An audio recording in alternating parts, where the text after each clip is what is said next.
Simon partant, tu dois avoir des problèmes de ta puce, il doit marcher. Parce que après tu t'es retrouvé derrière à 1 heure du deuxième. Waouh. Après tu avais 40 minutes, après tu disparaissais. Victorieux sur 187 km, même si ce n'était pas l'objectif de ta saison, comment ça s'est passé pour toi? Très dur parce qu'on a eu de la pluie tout le long. Alors je ne sais pas si c'est à cause de ça, mais dès le 40e kilomètre, j'ai eu les cuisses très dures. Et les 45 derniers kilomètres, ça a été, je ne vais pas dire du sauf qui peut, mais ça a été un peu l'enfer. Donc j'ai essayé de progresser en essayant de maintenir un 13,5 à l'heure et tout. Enfin bon voilà, une allure tout à fait correcte. Mais voilà, c'est pas parce que c'est un parcours qui est plat que ça reste facile, parce que bien au contraire, on a tendance à aller sur des allures un peu plus rapides, et sur des distances comme ça, c'est très difficile. Donc tu as mené ta course de but en blanc seul? J'ai fait les 22 premiers kilomètres avec, alors je ne connais pas son nom là, le malgache Prosper. Donc il est resté derrière moi pendant tout le temps, j'accélérais, il me suivait, je ralentissais, il ralentissait, je m'arrêtais, il s'arrêtait. Donc je suis parti, j'ai lâché d'un coup, et voilà, je voulais vraiment...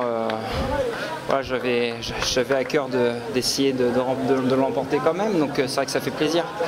Comme tu le disais au départ, cette course est une course préparatoire pour l'UTMB qui sera un des objectifs de ta saison?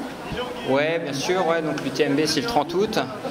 Là, je suis déjà super content d'avoir couru sans douleur, parce que j'ai eu une bonne blessure là en début de saison qui m'a quand même pas mal handicapé. Là, je ne l'ai pas ressenti du tout, donc c'est super positif. Donc maintenant, il va bien falloir récupérer au moins une grosse semaine là, et puis on va repartir sur les sentiers pour s'entraîner d'arrache-pied et essayer de faire le mieux possible dans 2 mois. Tu as des ambitions particulières? Tu as déjà fixé un objectif?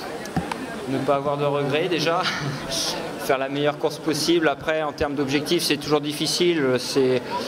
Voilà, tout dépend du niveau des concurrents le jour J, de son propre niveau, parce que bon, sur 180 km, 160 km, on n'est jamais à l'abri d'un pépin, voilà, donc, et puis ça peut aller très vite, les écarts.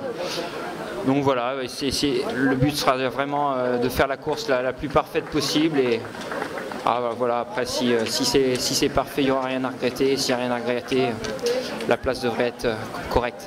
Donc les 2 prochains mois s'annoncent comment en termes de préparation? Je crois que tu vas faire un petit stage quand même pour faire du dénivelé. Ouais, ça s'annonce intense. Comme j'habite sur Nantes, il va y avoir beaucoup de vélos, mais quelques stages en montagne notamment.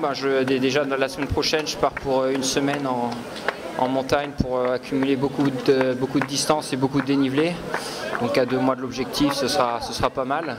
Puis après, je referai 1 ou 2 piqûres de rappel du côté de Courchevel pour essayer de refaire un petit peu plus de dénivelé en plus et d'arriver prêt pour l'objectif.